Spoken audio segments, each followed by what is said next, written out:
At times, it feels like we get more games that we have never asked for, while at the same time receiving no response or at least hope for the ones we've always wanted.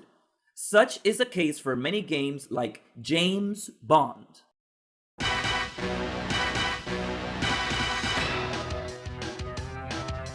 Wait, what? Such is the case for many games like James Pond. James Pond is a series of games based on an anthropomorphic fish who has to solve puzzles, defeat enemies, and find objects to perform tasks.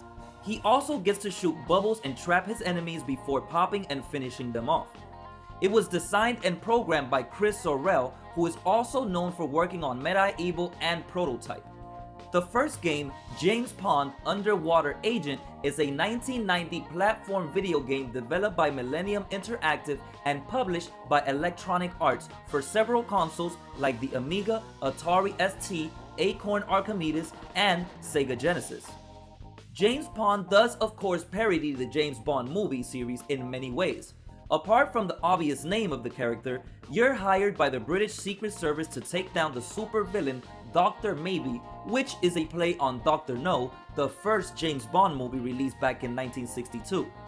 Dr. Maybe has overtaken the Acme Oil Company and plans to take over the world by filling the oceans with radiation and toxic waste. The smooth James Pond is also a ladies' man or a mermaid's fish. Some of these mermaids act as double agents just like James Bond and his love interest. Other references include the names of the levels like A View to Spill after A View to Kill, Leak and Let Die after Live and Let Die, or From 3 Mile Island with Love after From Russia with Love. This first game received positive reviews and sold well enough to get a sequel the next year. In comes James Pond 2, codename RoboCod, also known as Super James Pond on SNES and Game Boy, released in 1991. The game had several development teams and publishers as it had been released first on Amiga, Atari ST, and Sega Genesis, but then was ported into several other platforms which include the Amiga AGA, Amiga CD32, the Game Gear, the Commodore 64, the Master System, the Acorn, the Game Boy, the SNES, and PC.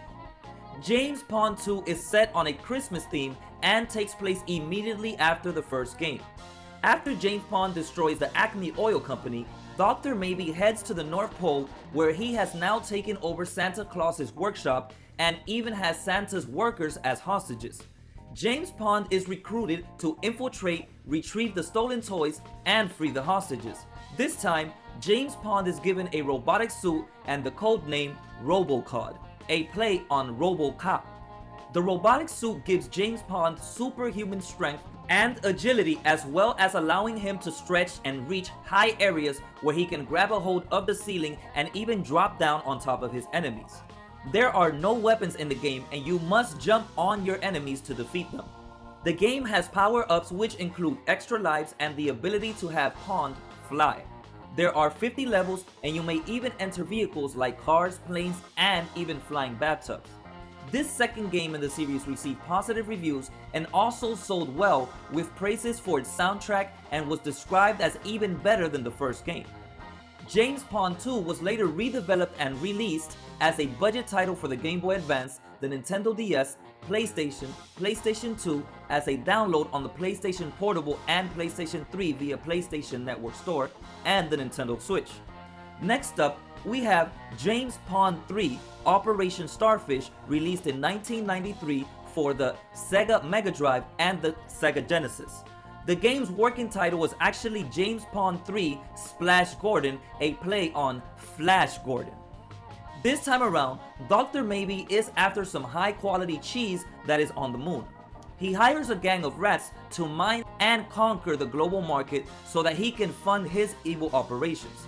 James Pond, now with a sidekick, Phineas Frog, are tasked with going to the moon to stop the evil villain. The gameplay is described to be like Super Mario World, with the levels consisting of connected pathways, and the levels are also grouped into theme sections like cheese, custard, ice cream, and more, with each section having a boss fight. James Pond can run, jump, and punch and use several items like spring shoes, fruit guns, dynamite, x-rays, jetpacks, and more.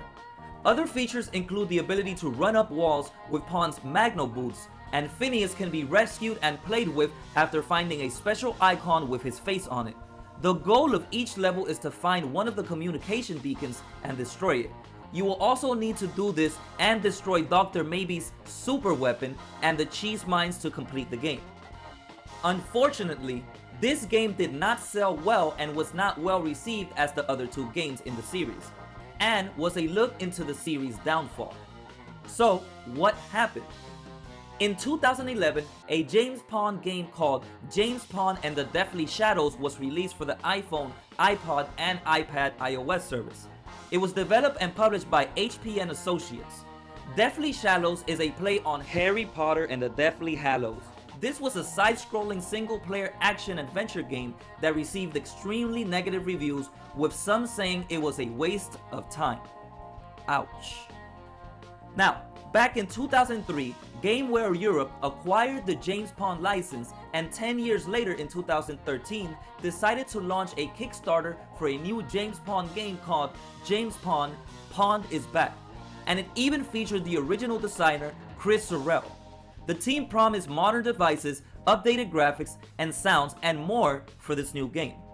The story would have been for an almost retired James Pond, now codenamed Terror Finn, equipped with a full arsenal of tactical toys and the latest robo-suit, as he is tasked with saving Santa's original abandoned workshop, now filled with darkness and evil.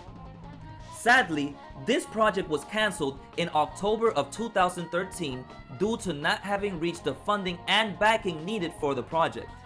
This spoke loudly, as it kinda meant that fans were not deeply dedicated into the game's revival. However, this could be debatable, as not every fan is able to donate to the cause, and it's not like everyone knew about this.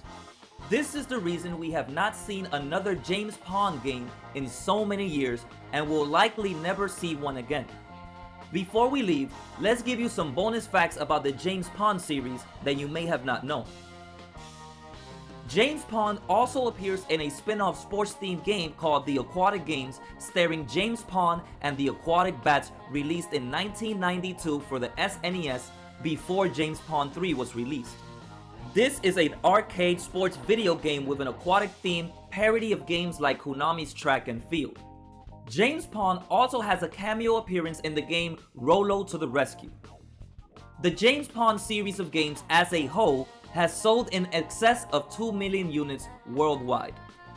In the original UK version of the game James Pond 2, the penguins that are featured are in-game product placement for the McVitie's Biscuit Company's Penguin Biscuits. James Pond 2 re-released for the Game Boy Advance, Nintendo DS, Nintendo Switch, and PlayStation were known as remakes rather than ports, as these games featured improved graphics and entirely different layouts.